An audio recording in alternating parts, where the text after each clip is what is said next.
Hello and welcome to the Artificial Fluency Podcast. I'm John, and I'm absolutely thrilled to be here with you today for this special hour-long episode all about travel and cultural adventures. And I'm Emma. We're so excited to take you on this linguistic journey where we'll explore the fascinating world of travel, cultural experiences, and the incredible adventures that await when we step outside our comfort zones. Today's episode is packed with everything you need to become a confident English-speaking traveler. We'll cover essential travel vocabulary, share amazing cultural stories, and give you practical phrases you can use immediately. Whether you're planning your first international trip or you're a seasoned globetrotter, this episode will enhance your English skills while inspiring your wanderlust. Are you ready for this adventure? Emma, I have to say, travel has been one of my greatest teachers when it comes to language learning. There's something magical about being immersed in a new culture that accelerates your language skills like nothing else. Absolutely, John. And that's exactly what we want to share with our listeners today. Travel isn't just about seeing new places. It's about opening your mind, challenging your assumptions, and discovering parts of yourself you never knew existed. You know what's fascinating? The word travel itself comes from the old French word travail, which means work or labor. It suggests that meaningful travel requires effort and sometimes pushes us out of our comfort zones. That's such an interesting point. And speaking of etymology, let's dive into some essential travel vocabulary that every intermediate English learner should know. Let's start with accommodation vocabulary.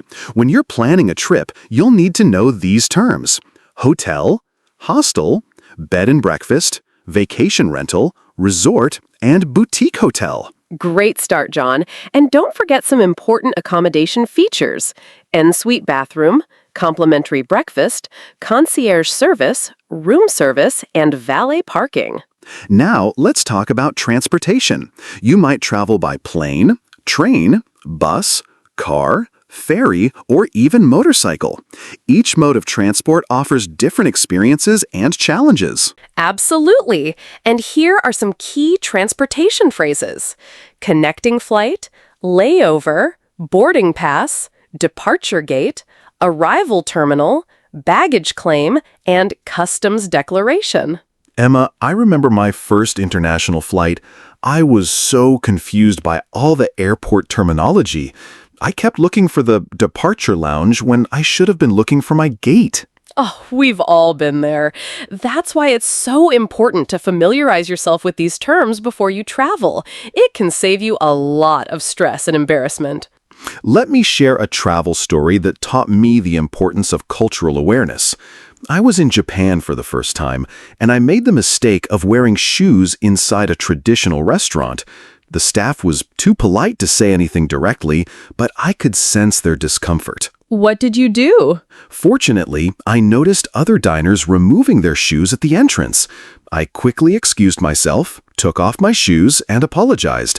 The staff's relief was palpable, and the rest of the evening was wonderful. That's such a perfect example of how cultural sensitivity can make or break a travel experience. It's not just about speaking the language, it's about understanding and respecting local customs. Exactly. And that brings us to an important topic: cultural etiquette around the world. Let's explore some fascinating differences in social customs. In many Middle Eastern and Asian cultures, showing the sole of your foot is considered extremely rude.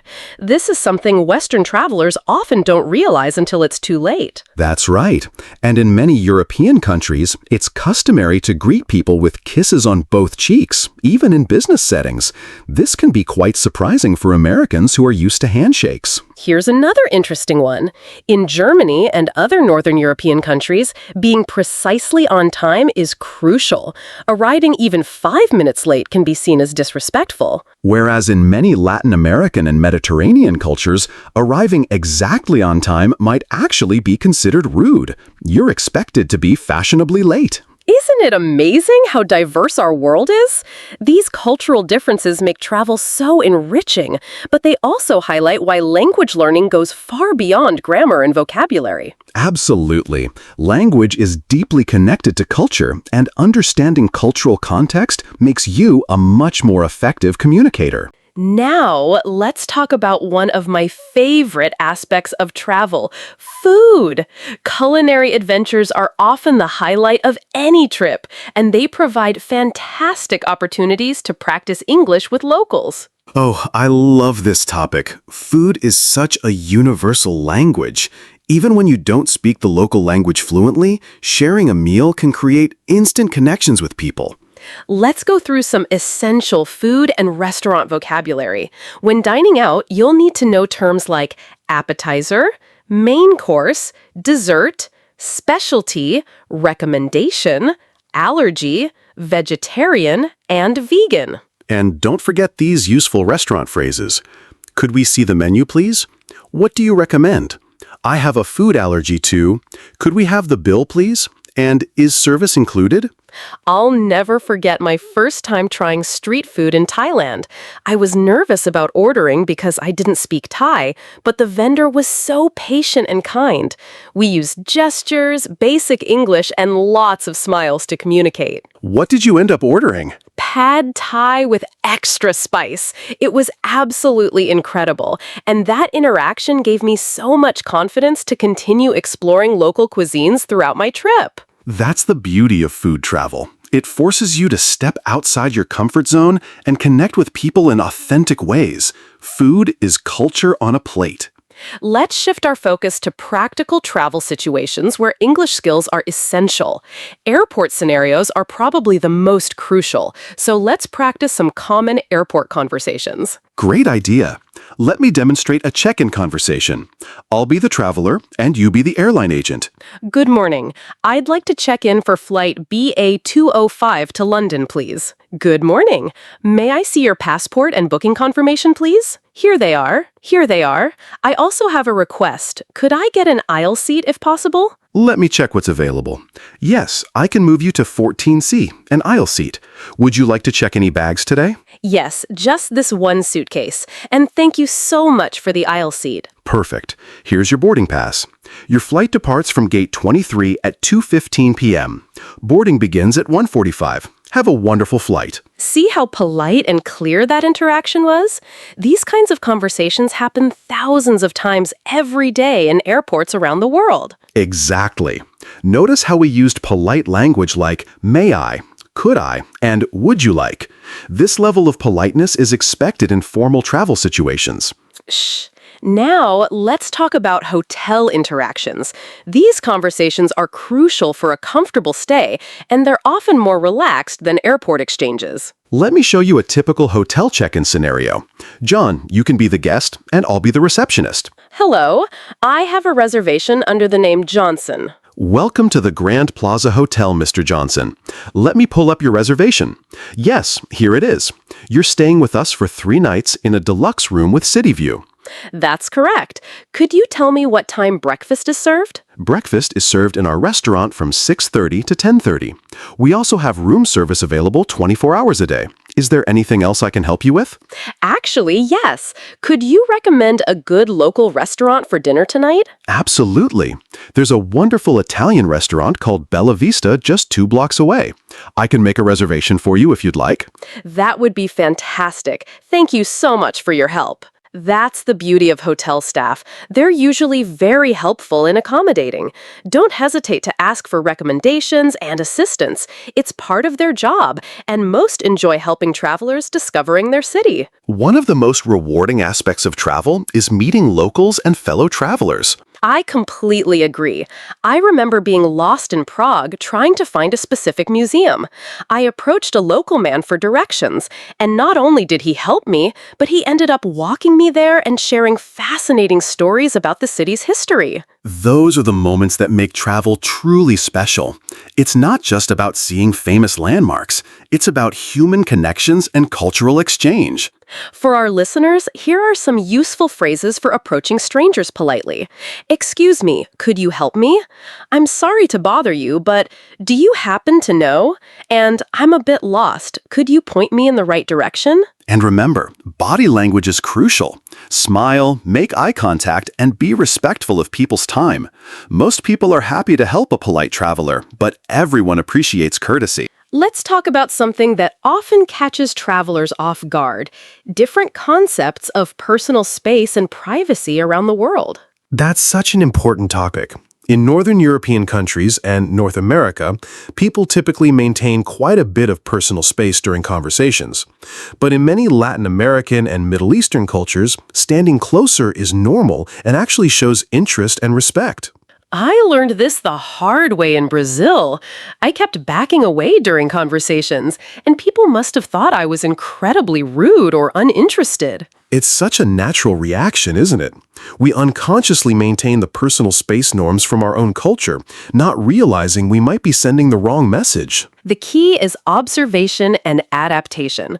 Watch how locals interact with each other and gradually adjust your own behavior to match the cultural norms. And speaking of cultural norms, let's discuss tipping customs, because this varies dramatically around the world and can cause real embarrassment if you get it wrong. Tipping is such a complex topic. In the United States, tipping 18 to 20% at restaurants is virtually mandatory. But in Japan, tipping can actually be considered insulting. In many European countries, a service charge is already included in the bill, so additional tipping is optional. But in countries like Egypt or India, tipping is expected in almost every service situation. My advice is to research tipping customs before you travel to any new country. It's worth spending 10 minutes reading about local expectations to avoid awkward situations. Absolutely. And when in doubt, ask other travelers or hotel staff. They're usually happy to explain local customs. And let me share one of my most memorable travel experiences that really illustrates the power of language and cultural exchange. I'm all ears. I was in a small village in Peru, and I got caught in a sudden rainstorm. A local family invited me into their home to wait it out. None of them spoke English, and my Spanish was pretty basic.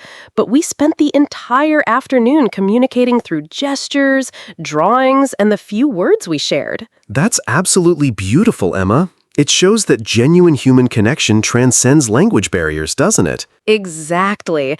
And it motivated me to study Spanish more seriously. I wanted to return and have deeper conversations with this incredible family. That's the magic of travel. It doesn't just teach you about other cultures, it teaches you about yourself and what's truly important in life. Transition sound. Now let's discuss some essential travel phrases that can get you out of tricky situations. We'll start with emergencies and then move to everyday challenges. For emergencies, you need to know help. Emergency. Call the police. I need a doctor. Where is the nearest hospital? And I've lost my passport. For everyday challenges, I'm lost. Can you help me? My phone isn't working. I can't find my hotel. Do you speak English? Could you please repeat that? And I don't understand. Remember, most people understand that you're a traveler and will be patient with your English. Don't be afraid to ask for help. The worst thing that can happen is someone says no. And often, people will go out of their way to help tourists. I found that showing genuine appreciation and respect for local culture usually results in wonderful interactions. Let's talk about one of my favorite travel topics, transportation adventures. Each mode of transport offers unique opportunities to practice English and meet interesting people. Oh, I love this topic. Some of my best travel conversations have happened on trains, buses, and planes. There's something about being in transit that makes people more open to chatting with strangers. Train journeys are particularly great for this. I remember a 12-hour train ride through India where I ended up in fascinating conversations with a retired teacher, a young engineer, and an elderly farmer. Each person taught me something new about the country and culture. Trains are perfect for longer conversations, aren't they? Unlike planes, where you're confined to your seat, trains allow you to move around, visit the dining car, and naturally strike up conversations. For our listeners, here are some great conversation starters for transportation. Where are you traveling to? Is this your first time visiting destination? Any recommendations for things to do in city? And how long is your journey? And remember to read social cues. Some people want to chat, others prefer to read or sleep. A smile and a simple hello can usually tell you if someone's open to conversation. Transition sound. Emma, let's discuss something that's often overlooked, the importance of learning basic phrases in the local language, even when English is widely spoken. This is so important, John. Even learning to say hello, please, thank you, and sorry in the local language shows tremendous respect and often opens doors to warmer interactions. I learned this lesson in France. My French was terrible, but I made an effort to say bonjour, merci, and au revoir. The difference in how people responded to me was remarkable compared to tourists who didn't even try. It shows that you've taken time to prepare for your visit and that you respect the local culture. Even if your pronunciation is imperfect, people appreciate the effort. I recommend learning at least 10 basic phrases before any international trip. Apps like Google Translate can help with pronunciation, and locals are usually delighted to help you practice. Language learning. Now, let's talk about one of the most rewarding aspects of travel, participating in local festivals and cultural events. These experiences provide incredible opportunities for cultural immersion and language practice. I'll never forget participating in Holi, the Festival of Colors in India. The energy was absolutely electric. People were throwing colored powder everywhere, dancing in the streets, and sharing sweets with complete strangers. How did you manage the language barrier during such a chaotic event? That's the beautiful thing about festivals. Language becomes almost secondary. The shared joy, music, and celebration create an instant connection. People were eager to teach me the traditional dances and explain the significance of the colors. That's such a perfect example of how cultural events can break down barriers and create authentic connections. The shared experience becomes more important than perfect communication. For travelers, I recommend researching local festivals and events before your trip. Participating respectfully in cultural celebrations can be the highlight of your entire journey. Transition sound. Let's discuss something very practical, shopping and bargaining in different cultures. This is an area where language skills and cultural awareness are both crucial. Shopping customs vary so dramatic around the world. In many Western countries, prices are fixed and bargaining is unusual. But in markets across Asia, Africa, and Latin America, bargaining is not just expected, it's part of the social interaction. Learning to bargain respectfully is both an art and a language skill. You need phrases like, "What's your best price? Is there any discount? That's too expensive for me." And, "Can you do better than that?" But remember, bargaining should be done with respect and good humor. It's a social interaction, not a battle. If you can't agree on a price, thank the seller and walk away politely. I learned this in Morocco, where bargaining in the souks is almost like theater. The sellers expect you to negotiate, and often they're genuinely enjoying the conversation as much as trying to make a sale. Exactly. When done right, bargaining becomes a cultural exchange rather than just a transaction. You learn about local business customs while practicing your language skills. As we move toward the end of our episode, I want to talk about something really important: how travel changes us as people and as language learners. That's such a profound topic, Emma. Travel has this incredible ability to challenge our assumptions, expand our worldview, and make us more empathetic human beings. I think about who I was before I started traveling extensively, and I can honestly say that every trip has changed me in some way. I've become more patient, more curious, more adaptable, and definitely more confident in my ability to navigate unfamiliar situations. And from a language learning perspective, travel provides context and motivation that you simply can't get from textbooks or classrooms. When you need to communicate to solve real problems or connect with real people, your learning accelerates dramatically. Plus, travel teaches you that making mistakes is not just okay, it's essential for growth. When you're navigating a foreign country, you have to become comfortable with uncertainty and imperfection. That's such an important lesson for language learners. The fear of making mistakes often holds people back from speaking, but travel forces you to take risks and communicate despite imperfect language skills. Before we wrap up, let's give our listeners some concrete steps they can take to prepare for their next travel adventure, whether it's domestic or international. Great idea. First, research your destination thoroughly. Learn about the culture, customs, basic history, and current events. This knowledge will make your conversations much richer and more meaningful. Second, practice essential travel conversations before you go.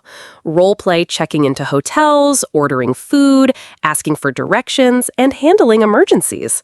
This preparation will boost your confidence tremendously. Third, learn basic phrases in the local language, even if English is widely spoken.